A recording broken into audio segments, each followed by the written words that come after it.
Many people use the word, but not many understand what this important trait truly means. To illustrate this concept, let's go back to a story from 19th century England. One day, a farmer was walking in his fields and saw a party of huntsmen riding through his land. He became worried that they would ride through the area and cause a great deal of harm to the crops growing in his field. He called one of his servant boys and instructed him to close the gate to the field and keep a steady watch, and that under no circumstances should he allow the huntsmen to go inside. The boy did as he was told. Soon, one of the huntsmen arrived and requested access to the field so that he could take a shortcut to the forest beyond. However, the boy refused, saying, "No, sir. My master told me to keep it shut." The huntsman continued to try and persuade him to open the door, but the boy refused. Soon, even more huntsmen appeared. As a group, they pressured the boy to let them through. They told him in no uncertain terms that he must open the gate. However, the boy was resolute and told them again, "My master told me to keep it shut." At that moment, a noble-looking rider came galloping up to the gate. He called on the boy to open the gate and let them through. He told him that this was nonsense and the boy must open, but the boy refused. One of the huntsmen asked the boy, "Do you know who you are talking to?" "It is the Duke of Wellington." To this, the boy responded, "I still cannot help it, sir. My master told me to keep the gate shut." On hearing this response, the Duke of Wellington exclaimed, "I honor the man who can be neither bribed nor frightened into doing wrong. With an army of such soldiers, I could not only conquer the French, but the world." It was said that the Duke never forgot the boy's resolute adherence to his master's instruction, and later paid for the lad to be educated in one of the land's finest universities. Elder Joseph B. Worthlin once defined integrity as always doing what is right and good, regardless of the immediate consequences. It means being righteous from the very depth of our soul, not only in our actions, but more importantly, in our thoughts and in our hearts.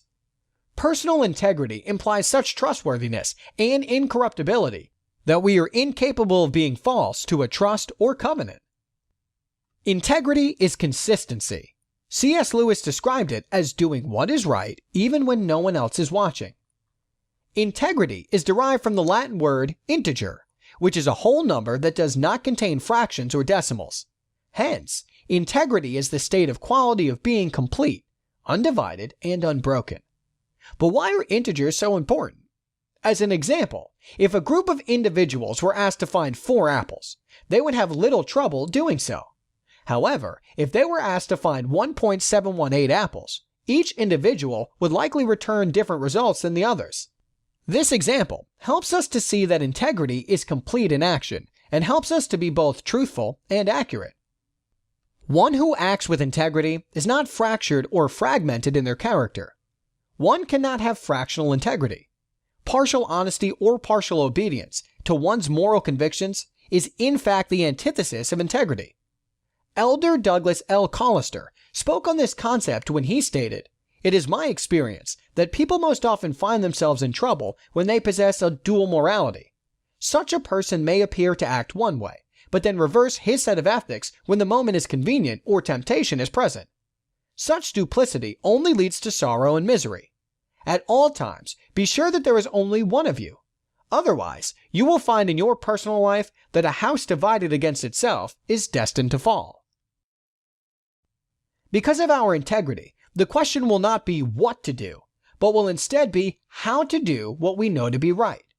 Once the difficult decisions have been made, we will have peace within ourselves, knowing that we have stayed true to our principles. So, how can one develop integrity? Integrity is principle-based. Personal principles are the foundation of one's own integrity. We must first learn principles of integrity and then practice them. It is by staying true to our principles that our integrity is defined. As we strive to live by them, we can learn from our failures and build upon our successes. Every time we are obedient to our morals, we gain momentum and courage to continue doing what we know is right. Developing integrity is truly a lifetime pursuit.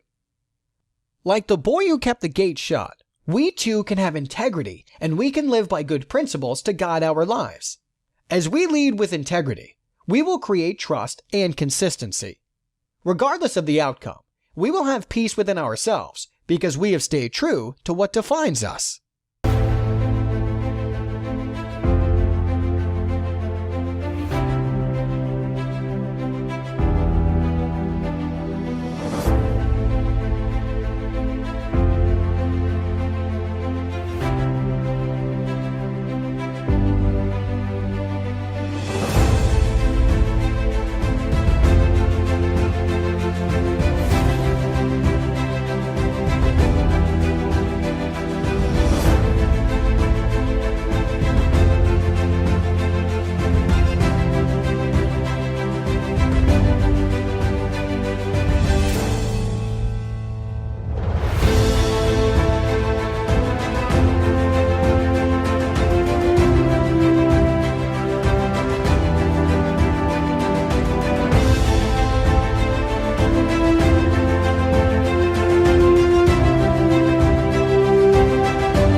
اعمل الصح.